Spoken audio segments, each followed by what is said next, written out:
नमस्कार, मैं शुभांगी त्रिपाठी और आप देख रहे हैं जन एक्सप्रेस। पंजाब की राजनीति में इस वक्त जो हलचल मची है उसने एक बड़ा सवाल खड़ा कर दिया है। क्या आम आदमी पार्टी अब कमजोर पड़ रही है? पहले राज्यसभा के 7 बड़े चेहरे पार्टी छोड़कर बीजेपी में शामिल होते हैं और अब मुख्यमंत्री भगवंत मान के करीबी रिश्तेदार तक बीजेपी का दामन थाम लेते हैं। क्या ये सिर्फ राजनीतिक बदलाव है या फिर एक बड़ी सियासी रणनीति जिसे आप ऑपरेशन लोटस कह रही है? आइए समझते हैं आखिर पंजाब की सियासत में ये लगातार हो रहे झटके क्या संकेत दे रहे हैं। पंजाब की राजनीति में सोमवार को बड़ा राजनीतिक झटका तब लगा जब मुख्यमंत्री भगवंत मान के भाई ज्ञान सिंह मान बीजेपी में शामिल हो गए।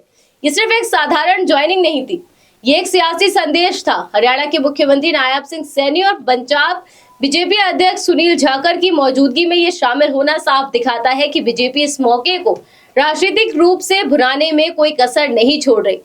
यही नहीं, बलजिंदर सिंह वड़िंग और आप नेता मनजिंदर सिंह का बीजेपी में जाना इस बात का संकेत है कि पार्टी के अंदर कहीं ना कहीं असंतोष पनप रहा है। लेकिन असली सवाल यहीं से शुरू होता है, क्या ये आइसोलेटेड घटनाएं हैं या एक बड़े ट्रेंड का हिस्सा? हाल ही में आपको सबसे बड़ा झटका तब लगा जब उसके 7 राज्यसभा सांसदों, जिनमें राघव चड्ढा, संदीप पाठक, हरभजन सिंह और अशोक मित्तल जैसे बड़े नाम शामिल थे, वे सभी बीजेपी में चले गए। ये सिर्फ संख्या का खेल नहीं था, ये आपकी राज्यसभा ताकत का 2/3 हिस्सा था।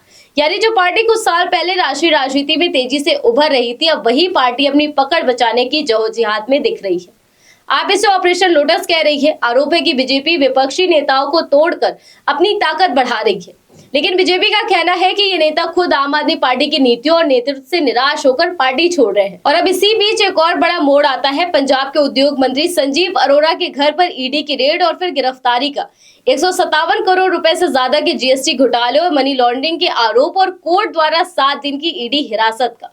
इस घटनाक्रम ने आपकी मुश्किलें और बढ़ा दी है। राजनीति में परसेप्शन बहुत मायने रखता है, और जब एक तरफ नेता पार्टी छोड़ रहे हो और दूसरी तरफ मंत्री पर भ्रष्टाचार के आरोप लग रहे हो, तो जनता के बीच भरोसा टूट जाता है।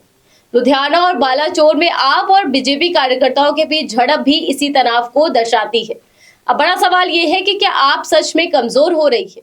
देखिए, 3 संकेत तो साफ है। नेताओं का लगातार पलायन, टॉप लीडरशिप पर दबाव, भ्रष्टाचार के आरोपों से घिरी सरकार। ये तीनों मिलकर किसी भी पार्टी की राजनीतिक पकड़ को कमजोर कर सकते हैं। लेकिन तस्वीर का दूसरा पहलू भी है। आम आदमी पार्टी अभी भी पंजाब में सत्ता में है और ग्राउंड लेवल पर उसकी पकड़ पूरी तरह खत्म नहीं हुई है। यानी ये कहना कि आप खत्म हो रही है थोड़ी जल्दबाजी होगी।